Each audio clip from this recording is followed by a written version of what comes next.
আগের ভিডিওতে আমরা ম্যাক্রো স্টেটস সম্পর্কে আলোচনা করেছি। সেখানে আমরা একটি সিস্টেম বা ব্যবস্থা নিয়ে আলোচনা করেছি, যেখানে ছিল এরকম একটি সিলিন্ডার যার উপরে এরকম একটি পিস্টন ছিল যেটি ওপর নিচে ওঠানামা করতে পারি।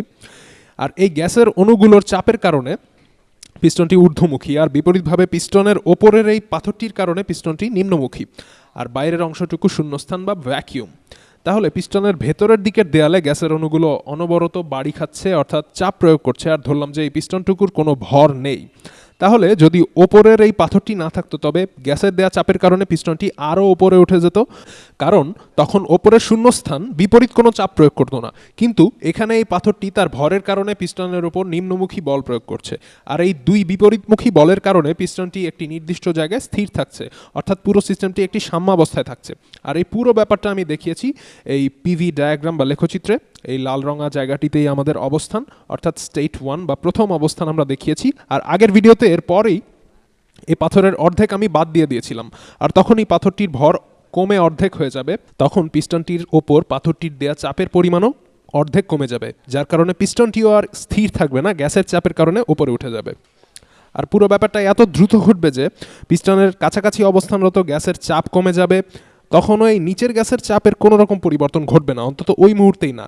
এরপর গ্যাস আর পাথরের চাপের তারতম্যের কারণে পিস্টনটি একটু ওপরে, আবার একটু নিচে, আবার ওপরে, আবার নিচে, এভাবে বেশ কয়েকবার ওঠানামা করে একসময় এসে এক জায়গায় স্থির হবে, অর্থাৎ সিস্টেমটি একটু সময় পর নতুন আরেক সাম্যাবস্থায় পৌঁছাবে, যেখানে গ্যাসের চাপ আগের চেয়ে কম, কিন্তু গ্যাসের আয়তন বেশি হবে, আর সিস্টেমটির তাপমাত্রাও আগের চেয়ে কমে যাবে। তাহলে দেখা যাক পিভি ডায়াগ্রামে সেই জায়গাটি কোথায়। আর এখানে এই 2 নম্বর পজিশনটি হলো আমাদের সেই জায়গা যেখানে পুরো সিস্টেমটির চাপ, আয়তন এবং তাপমাত্রা পজিশন 1 থেকে সম্পূর্ণ ভিন্ন। তাহলে এখন প্রশ্ন হচ্ছে কিভাবে আমরা 1 থেকে 2তে আসলাম। পজিশন 1, যেখানে সিস্টেমটি তাপীয় সাম্যাবস্থায় থাকার কারণে চাপ, আয়তন ও তাপমাত্রা ওয়েল ডিফাইন্ড ছিল, সেখান থেকে পজিশন 2তে আমরা কোন পথে আসলাম? এর উত্তর বের করার কোনোই উপায় নেই, কারণ পজিশন 1 থেকে পজিশন 2তে আসার মধ্যবর্তী সময়ে পুরো সিস্টেমটির কোনো কিছুই স্থির ছিল না, কোনো কিছুই স্থির ছিল না। এক এক জায়গার তাপমাত্রা এক এক রকম ছিল, গ্যাসের চাপ এই নিচে একরকম ছিল, ওপরে ছিল আরেক রকম। পিস্টনটি বারবার ওঠানামা করার কারণে গ্যাসের আয়তনও স্থির ছিল না। তাই যখন কোনো সিস্টেম সাম্যাবস্থার বাইরে থাকে, অর্থাৎ আউট অফ ইকুইলিব্রিয়াম অবস্থায় থাকে, তখন ওই সিস্টেমের ম্যাক্রো স্টেটগুলো বের করা সম্ভব নয়, অর্থাৎ ওয়েল ডিফাইন্ড নয়। তাই কোনোভাবেই বলা সম্ভব নয় ঠিক কোন পথে বা কিভাবে আমরা, এটুকু মুছে দিচ্ছি আমি, কোন পথে আমরা কিভাবে আসলাম সেটা কোনোভাবেই বলা সম্ভব নয়। প্রথমে পজিশন 1-এ আমরা একটি সাম্যাবস্থায় ছিলাম, অর্থাৎ অর্ধেক পাথর বাদ দেওয়ার পর সিস্টেমের চাপ কমে গেল, আয়তন বেড়ে গেল, তাপমাত্রাও কমে গেল, যার ফলে আমরা চলে আসলাম পজিশন 2-তে, সম্পূর্ণ নতুন আরেকটি সাম্যাবস্থায়। এই হচ্ছে মোটামুটি ব্যাপার। এখন যদি এমন কোনো উপায় থাকতো যার মাধ্যমে আমরা পজিশন 1 থেকে পজিশন 2-তে কিভাবে, কোন পথে আসলাম সেটা বের করা যাবে, তাহলে কেমন হতো? এখানে এই পাথরের এক্সপেরিমেন্টটাই যদি আমি আরেকটু অন্যভাবে দেখাই, যাতে করে মধ্যবর্তী এই অস্থিতিশীল অবস্থার সৃষ্টি না হয়, তখন এই দুই অবস্থার ম্যাক্রো স্টেটগুলোর প্রতি মুহূর্তে কিভাবে পাল্টাচ্ছে তা বের করা সম্ভব হবে। তাহলে এটা কিভাবে সম্ভব? কোনো সিস্টেমের ম্যাক্রো স্টেট যেমন চাপ, তাপমাত্রা এবং আয়তন শুধুমাত্র সিস্টেমটি সাম্যাবস্থায় থাকলেই বের করা সম্ভব। তার মানে হচ্ছে যে তাপমাত্রা, চাপ বা আয়তন এখানে স্থির। যেমন এই পুরো সিলিন্ডারের ভেতর সর্বত্র তাপমাত্রা একই। যদি সব জায়গায় সমান না থাকে, তাহলে পুরো সিস্টেমের তাপমাত্রা ঠিকভাবে বের করা সম্ভব হবে না। যদি এইখানে তাপমাত্রা একরকম, আবার যদি ওপরে আরেক রকম হয়, তার মানে পুরো সিস্টেমের তাপমাত্রা সব জায়গায় এক নয়, এক এক জায়গায় এক এক রকম। আর তাই পুরো সিস্টেমের তাপমাত্রা আসলে কত, সেটা নিখুঁতভাবে বলা সম্ভব নয়। এই একই কথা চাপ এবং আয়তনের বেলাতেও প্রযোজ্য হবে, কারণ দুটোই অস্থিতিশীল। এখন যদি আমি এই একই ব্যাপারটা একটু সামান্য অন্যভাবে দেখাই, আমি একে দেখাচ্ছি। এখানে এই হচ্ছে আমাদের সিলিন্ডার। আমরা একটা সিলিন্ডার রাখলাম, এর ওপরে একটি পিস্টন থাকবে ঠিক আগের মতোই, যেটি ওপর নিচে ওঠানামা করতে পারে। পিস্টনটা আঁকছি আমি, এই হচ্ছে পিস্টন, উপর নিচে ওঠানামা করবে। এর ভেতরে গ্যাস আছে, গ্যাসের অণুগুলো আমি দেখাচ্ছি। আর ধরলাম যে আগে যেমন ওপরে একটা বড় পাথর ছিল, তার বদলে এখানে অনেকগুলো নুড়ি পাথর রয়েছে, যাদের মোট ভর সেই আগের বড় পাথরটার সমান।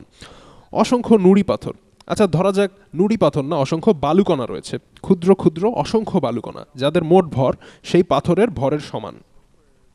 আর আগে আমরা যেভাবে অর্ধেক পাথর বাদ দিয়েছিলাম, এবার সেভাবে অর্ধেক বালু বাদ দেব না।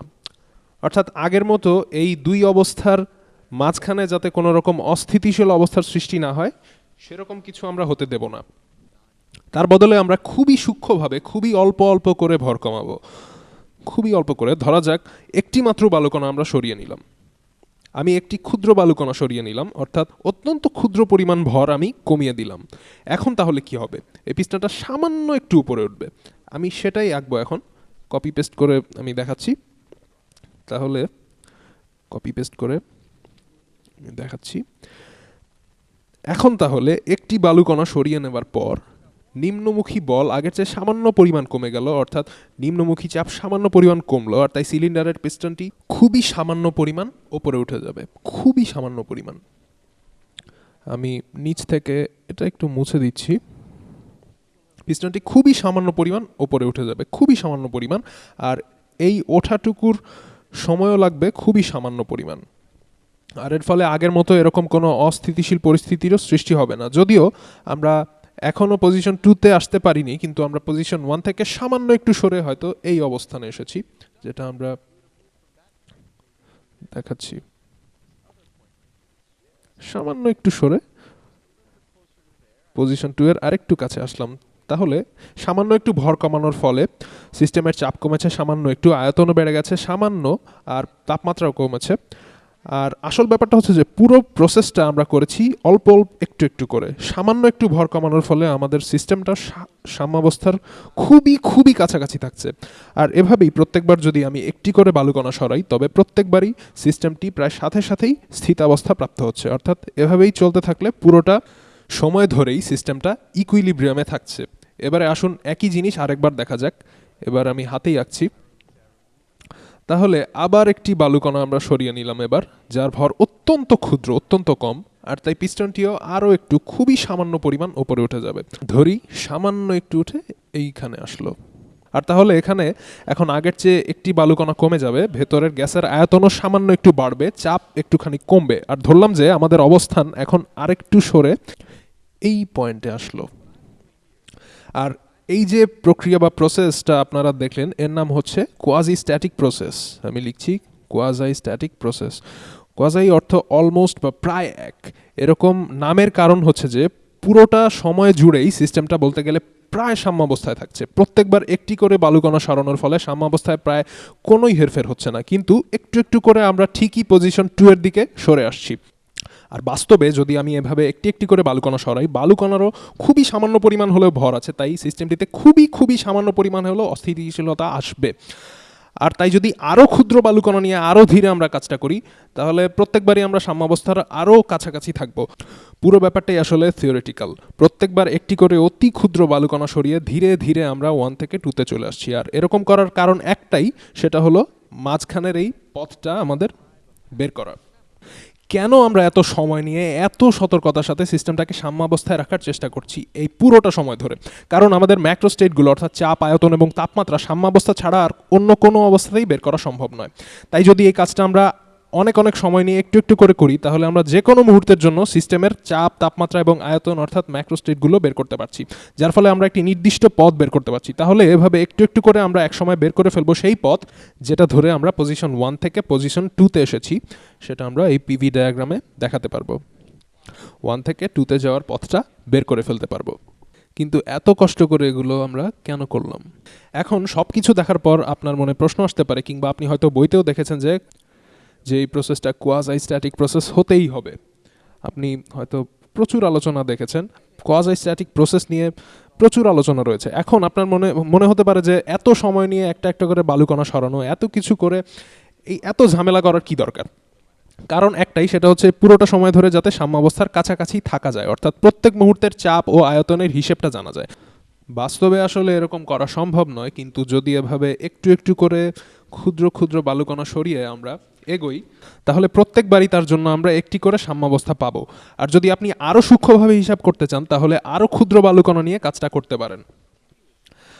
আর তখন কোনো একটা পর্যায়ে যে আপনি আপনার অবস্থার একটা কন্টিনিউয়াস পরিবর্তন পাবেন, কিন্তু একই সময় আপনি সাম্যাবস্থায়ও থাকবেন। কথাটা প্রায় পরস্পর বিরোধী হয়ে গেল, কারণ আপনার অবস্থান স্ট্যাটিক বা স্থির, অর্থাৎ সাম্যাবস্থায়, কিন্তু আবার পুরোটা সময় ধরেই আপনি পরিবর্তিত হচ্ছেন।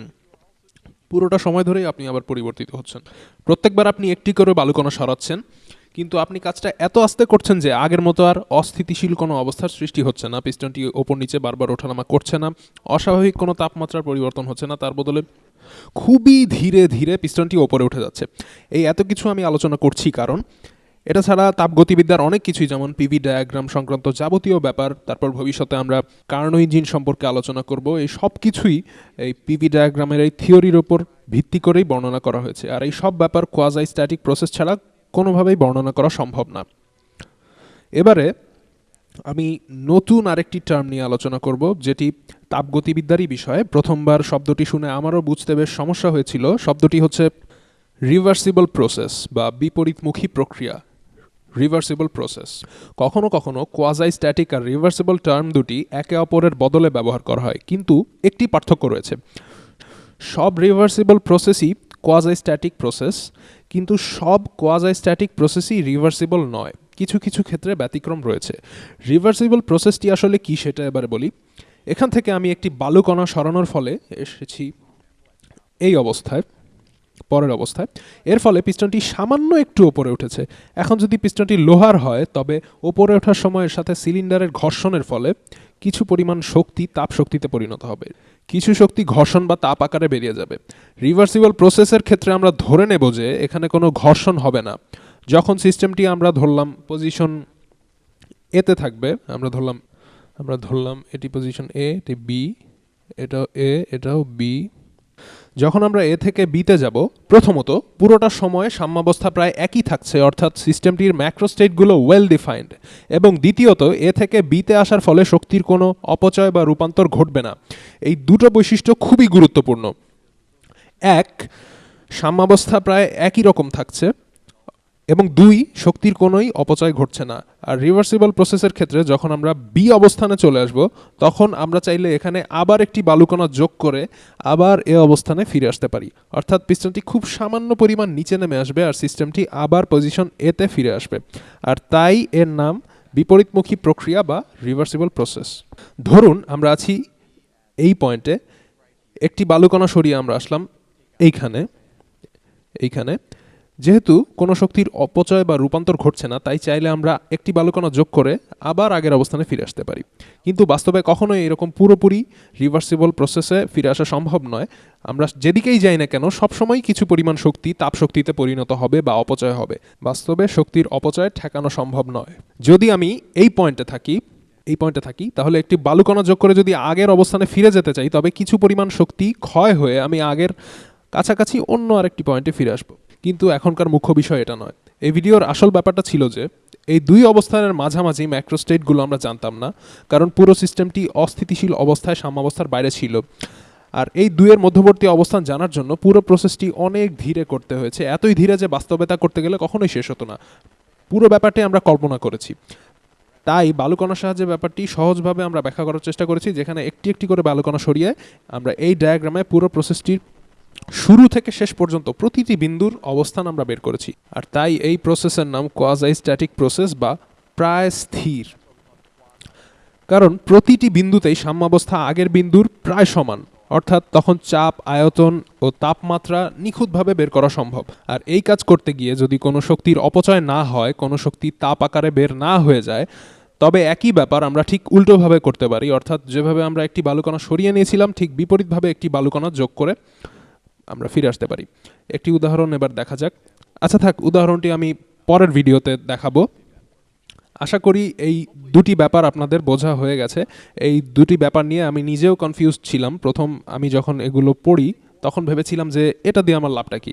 লাভটা হচ্ছে যে এর মাধ্যমে আমরা শুরু এবং শেষের মধ্যবর্তী প্রতিটি বিন্দুর ম্যাক্রোস্টেটগুলো নিখুঁতভাবে বের করতে পারছি। এই ক্ষেত্রে আমাদের প্রথম ও শেষ অবস্থান জানা থাকলেও যেটা আমরা বের করতে পারিনি, কারণ এখানে নন কোয়াজাই স্ট্যাটিক প্রসেসের মাধ্যমে এক অবস্থা থেকে আমরা আরেক অবস্থায় এসেছি।